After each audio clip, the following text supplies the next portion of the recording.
Assalamualaikum warahmatullahi wabarakatuh. Perkenalkan, saya Rio Anugrah Utama dengan NIM 21060032 dari jurusan Ilmu Ekonomi Prodi Ekonomi Pembangunan. Baik, pada kesempatan kali ini saya akan mengerjakan ataupun membuat tugas video dari mata kuliah Statistika Lanjutan oleh dosen pembimbing yaitu Bapak Alper Satrianto. Baiklah, pada kesempatan kali ini saya akan membahas mengenai bab 14 yaitu pengujian hipotesis sampel kecil. Nah, adapun beberapa subbab dari bab yang ke-14 ini yaitu pengujian hipotesis sampel kecil, antaranya yang pertama yaitu sampel kecil dan ciri-ciri distribusi student. Yang kedua yaitu pengujian rata-rata hitung populasi. Kemudian yang ketiga ada pengujian selisih rata-rata hitung populasi. Yang keempat pengujian data berpasangan. Dan yang terakhir yaitu analisis variance. Nah, adapun definisi mengenai pengertian sampel kecil, yaitu sampel kecil yang jumlah sampel kurang dari 30, maka nilai standar deviasi ataupun S berfluktuasi relatif besar, sehingga nilai uji Z ataupun Z sama dengan X bar dikurangi dengan U dibagi dengan S akar N. Tidak bersifat normal. Oleh karena itu, untuk sebaran distribusi sampel kecil dikembangkan suatu distribusi khusus yang dikenal sebagai distribusi T atau T student. Nilai-nilai distribusi T dinyatakan sebagai berikut. T sama dengan X bar dikurangi dengan U per, ataupun dibagi dengan S dibagi dengan akar N, yang mana T merupakan nilai distribusi T, U merupakan nilai rata-rata populasi, X bar merupakan nilai rata-rata sampel, S standar deviasi sampel, dan juga N jumlah sampel.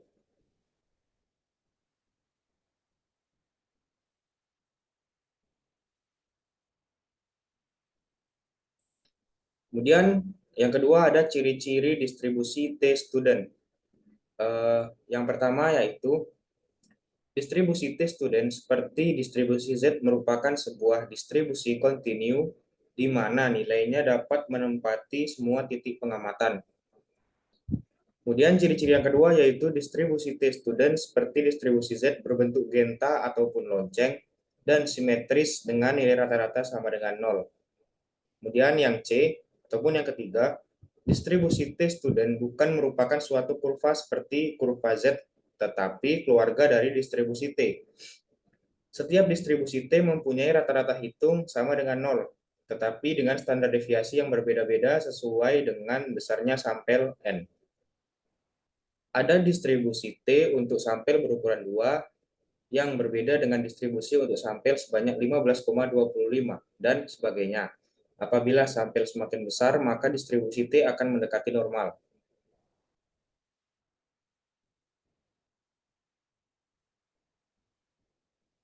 Nah, ini merupakan keterangan gambar dari keterangan yang sebelumnya dijelaskan.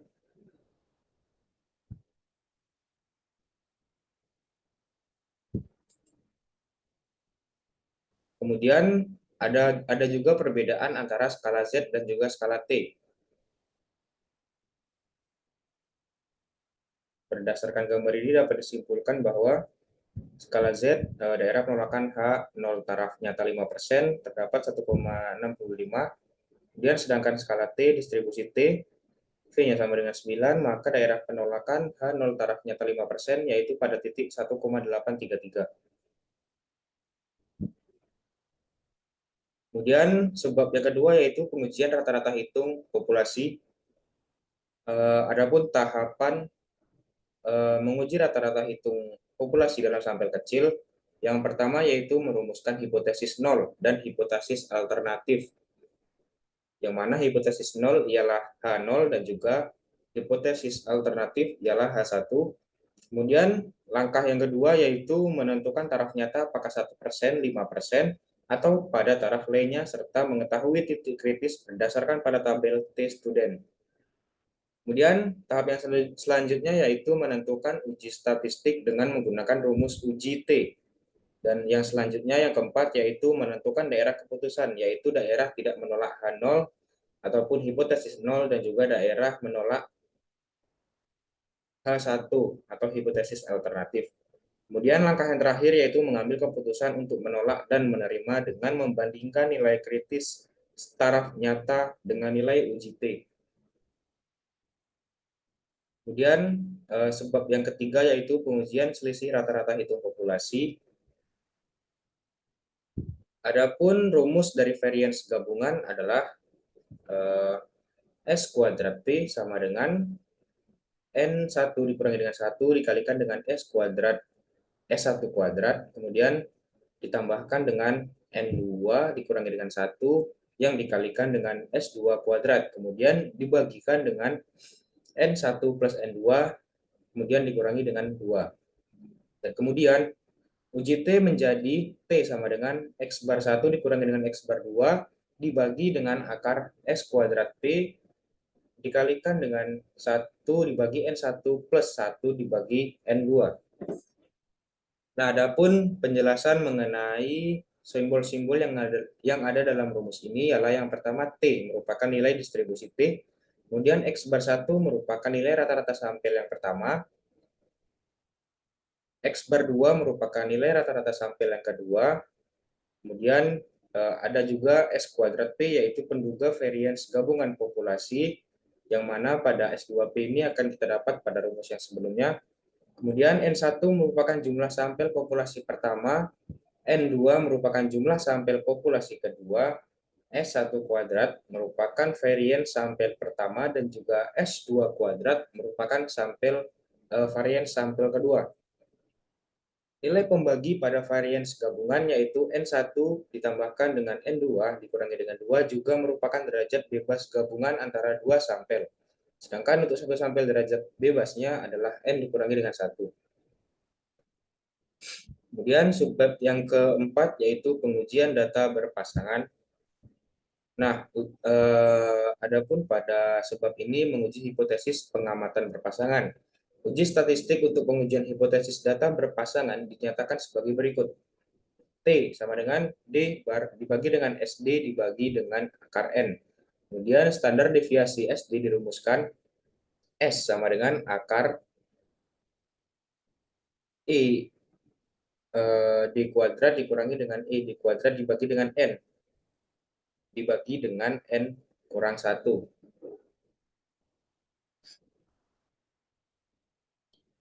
Kemudian yang mana pada penjelasan simbol-simbol yang ada dalam rumus ini, T merupakan nilai distribusi T, D bar merupakan nilai rata-rata perbedaan antara pengamatan berpasangan, SD merupakan standar deviasi dari perbedaan antara pengamatan berpasangan, N merupakan jumlah pengamatan berpasangan, dan juga yang D ialah pengamatan antara data berpasangan. Kemudian masuk ke subbab yang terakhir yaitu analisis variance. Ciri distribusi F pada subbab ini adalah distribusi F lebih mirip dengan distribusi T, yaitu mempunyai keluarga distribusi F. Pada gambar di atas terlihat bahwa distribusi dengan derajat bebas pembilang 5 dan penyebut 5 yang ditulis DF 5,5 pada titik yang ini mempunyai distribusi F yang berbeda dengan distribusi DF 20,7 dan juga DF yang 29,28.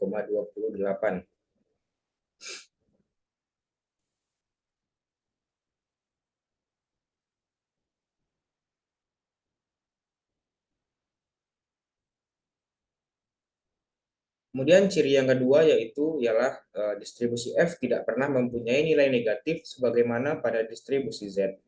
Distribusi Z mempunyai nilai positif di sisi kanan dan negatif di kiri nilai tengahnya.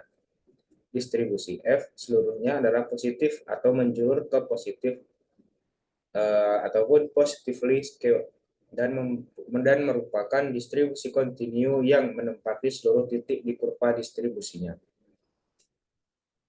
Kemudian ciri yang ketiga yaitu nilai distribusi F mempunyai rentang dari tidak terhingga sampai dengan 0. Apabila nilai F meningkat, maka distribusi F mendekati sumbu X, namun tidak pernah menyentuh sumbu X tersebut. Kemudian ciri yang keempat yaitu distribusi F juga memerlukan syarat, yaitu yang pertama, populasi yang diteliti mempunyai distribusi yang normal. Kemudian Yang kedua ialah populasi mempunyai standar deviasi yang sama. Dan yang ketiga ialah sampel yang ditarik dari populasi bersifat bebas serta diambil secara acak. Mungkin sekian dari PowerPoint yang dapat saya sampaikan.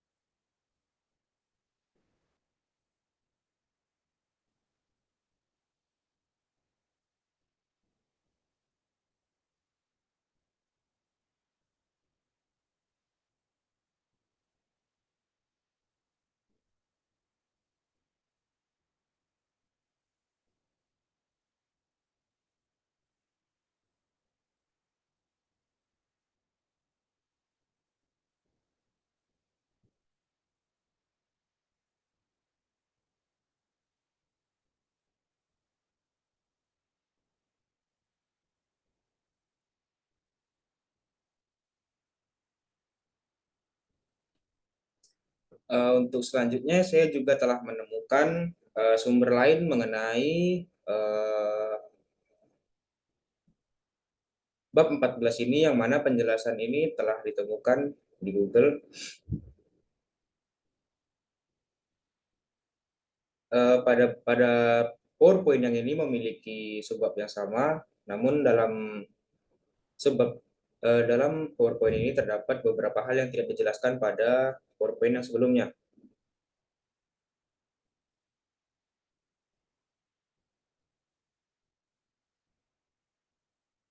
Ini merupakan contoh yang tadi, yang mana ciri-ciri distribusi.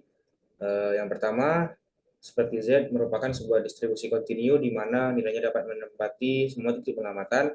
Kemudian yang kedua yaitu distribusi T-student, seperti distribusi Z berbentuk genta atau lonceng dan simetris dengan nilai rata-rata sama dengan Z.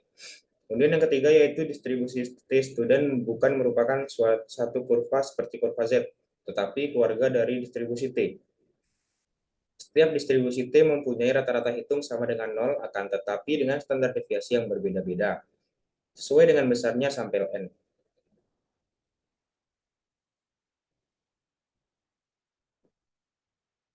Ini masih gambar yang menjelaskan dari ciri-ciri yang tadi, yang mana semakin banyak sampel, semakin mendekati normal. Oleh karena itu, semakin banyak sampel, maka dia akan menurun dan mendekati dengan kenormalannya. Kemudian perbedaan antara skala Z dan juga skala T yang mana telah dijelaskan pada yang sebelumnya, yang mana Z terdapat perbedaannya di sini, dan juga di titik yang ini, sedangkan distribusi T memiliki daerah penolakan yang sangat tipis. Kemudian tahap yang sebelumnya telah dijelaskan akan saya jelaskan ulang, yaitu merumuskan hipotesa nol dan hipotesis alternatif, menentukan taraf nyata apakah 1%, 5%, atau pada taraf lainnya. Kemudian menentukan uji statistik dengan menggunakan rumus uji T, menentukan daerah keputusan, yaitu yang menolak H0 dan juga yang menolak H0. Dan yang terakhir yaitu mengambil keputusan.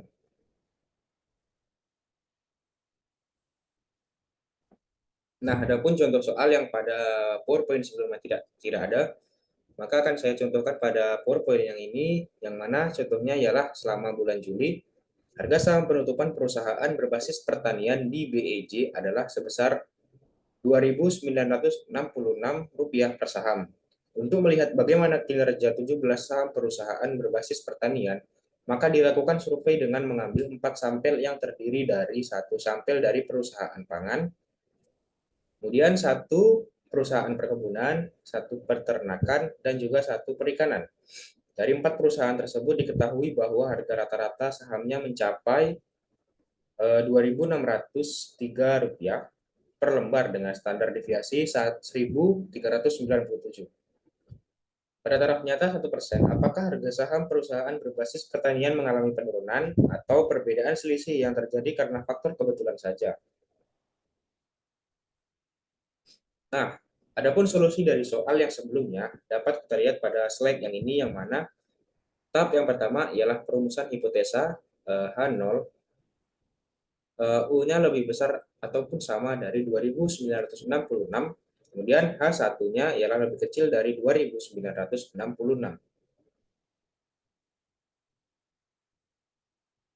Kemudian yang kedua yaitu menentukan taraf taraf nyata 1%. Untuk menentukan nilai T, maka kita harus mencari DF atau degree of freedom. Caranya N sama dengan 4, DF sama dengan N-1, yang mana N-nya ialah 4, maka dari itu DF-nya ataupun degree of freedom-nya 4-1, yang hasilnya adalah 3. Kemudian sigma dari 1% ialah 0,01, dan degree of freedom 3, taraf nyatanya 0,01, maka 4.541. Kemudian menghitung nilai T hitung, yang mana rumus T yang telah dijelaskan pada PowerPoint yang sebelumnya. T sama dengan X bar dikurangi dengan U per S yang dibagi dengan akar N. Nah, karena itu dapat kita simpulkan bahwa X barnya ialah 2603, kemudian dikurangi dengan U-nya ialah 2966, yang dibagi dengan 1397 dibagi dengan 4.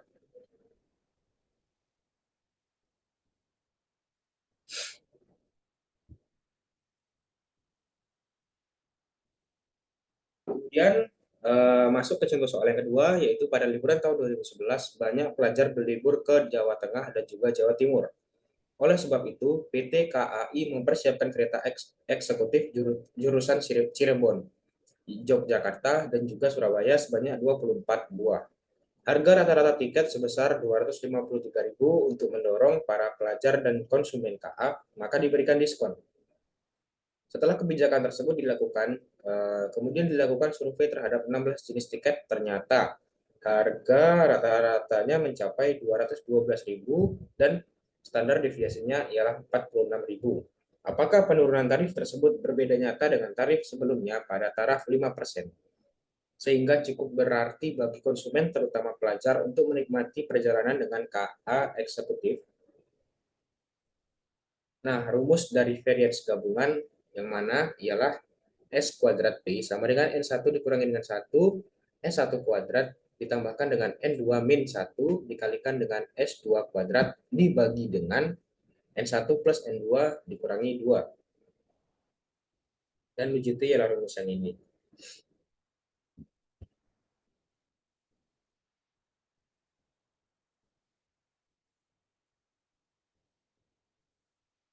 Kemudian contoh soal yang ketiga yaitu masalah bias gender laki-laki dan perempuan menjadi salah satu permasalahan saat ini. Majalah SWE pada bulan Juni menunjukkan bahwa 5 lagu favorit ternyata dipopulerkan oleh 3 pria dan 2 wanita. Rosa dengan Ayat-Ayat Cinta menduduki posisi kedua dan diikuti oleh Leto. Hasil wawancara terhadap 16 artis pria menunjukkan rata-rata penghasilan setiap pentas adalah 35 juta rupiah dengan standar deviasinya ialah 20 juta rupiah. Terhadap 10 artis wanita mempunyai penghasilan rata-rata 53 juta rupiah dengan standar deviasi 32 juta rupiah. Dengan taraf nyata 5%, ujilah pernyataan apakah tidak bias gender dalam pendapatan antara artis laki-laki dan wanita. Nah, perumusan hipotesa H0 U1 sama dengan U2 atau H0 U1 min U2 sama dengan 0. Kemudian H1 ialah U1 tidak sama dengan U2. Kemudian yang kedua yaitu menentukan DF, degree of freedom, sama dengan N1 plus N2 min 2. Maka dari itu DF sama dengan 16 plus 10 dikurangi dengan 2. Dan juga hasilnya ialah 24. Kemudian eh, taraf nyatanya ialah 5%, yang mana hasilnya ialah 0,05.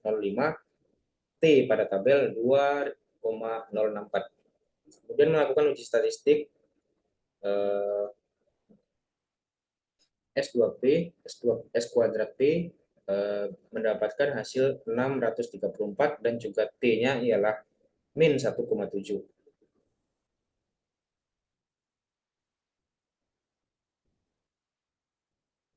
Kemudian ada juga definisi mengenai uji statistik untuk pengujian hipotesis data perpasangan dinyatakan sebagai berikut. T sama dengan D bar per SD dibagi dengan N akar N. Juga standar deviasi SD dirumuskan pada contoh ini.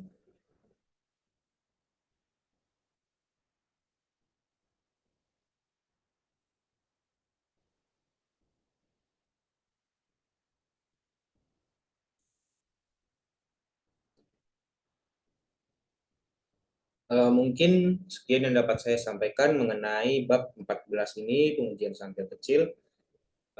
Mohon maaf atas segala kesalahan yang saya berikan. Sekian dari saya. Wassalamualaikum warahmatullahi wabarakatuh.